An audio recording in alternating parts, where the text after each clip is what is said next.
Hey guys, I was talking to a couple different people on some of the other trapping forums, a couple YouTubers, and a couple people were asking questions about my floating colony traps that I've discussed in a couple of the comment sections, build threads, whatnot. So I figured I'd give it a little video, show you guys how I build them.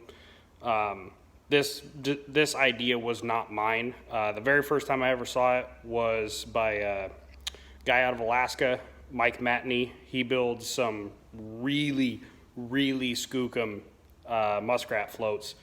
They're kind of expensive, but man, they work. I don't have one with me here to show you, but I'll show you the idea that I got from him.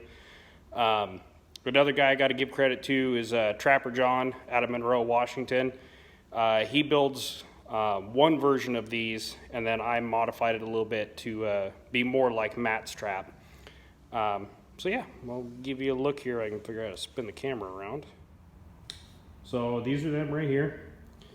So on top, this is my first generation design like Trapper John built. So standard colony opening door on the front of a 6x6 opening. 2-inch Schedule 40 PVC floats on each side. They're just zip tied on down at the ends. I glued the caps in place so that they're an air chamber, better flotation. And then I don't remember if it's 10 or 12-inch opening in the bottom. So the idea being, right here at the back, you can see I've got a piece of wire that goes through, and that is what holds the bait.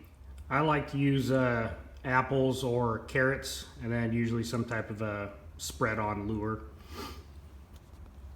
So the idea being, bait in the back, rats, they're kind of stupid. They just kind of bumble through the door. And right in here, you can see I've got a piece of this plastic type material. See if the camera can focus. Yep, there we go. So I've just got a trap door cut out, and this plastic is a floating material. So when I set the trap in water, this just floats up, rests in that position. Once the rat's inside, can't get back out because the door is closed. As soon as he touches that pad, it falls away and he drops right into the bottom. Once he's through, floats back up, closes him in the bottom. So I did do my standard modification, which I trim 2 of the wires right here at the door and bend them up. That creates a mink-proof door, so if the door gets pulled out, it hooks in place right here. It can't actually be pushed out, which I've had happen several times with mink. And then once they're down into the bottom, I mean, you could fit 10 rats in there if you got a really good population. And then right here at the back, trap tag there, you just have a trap door. I've got a little piece of wire securing it right now, just so when I go to empty it out, pop this wire off, this backside folds out, dump the rats, close it back up, reset. So that was basically a copy of Trapper John's design. And then this is the one that I modified, and I plan to do all the rest of mine like this, which is more like the Mike Matney style.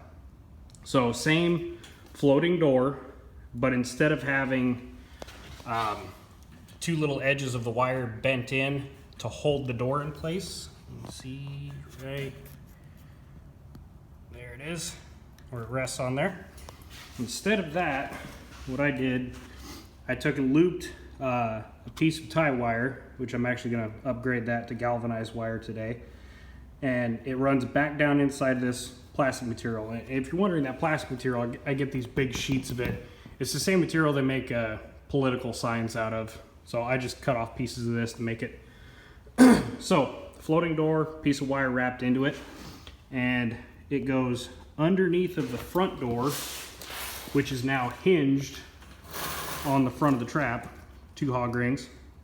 So open appearance, rat can walk straight in, get right back to the wire in the back where the bait's at, and he can see all the way through. So there's no, hopefully he doesn't get discouraged by having to push through the door like on the other style trap. Once he's in, all he's got to do is step on the trap door, and it closes the front door. So then the trap door is open, he's gonna go down because this floats. When it floats back up, it opens the door. So, back to reset, ready for the next one. So yeah, that's how I build my floats. Figured I'd share it with you guys. All right, thanks for watching.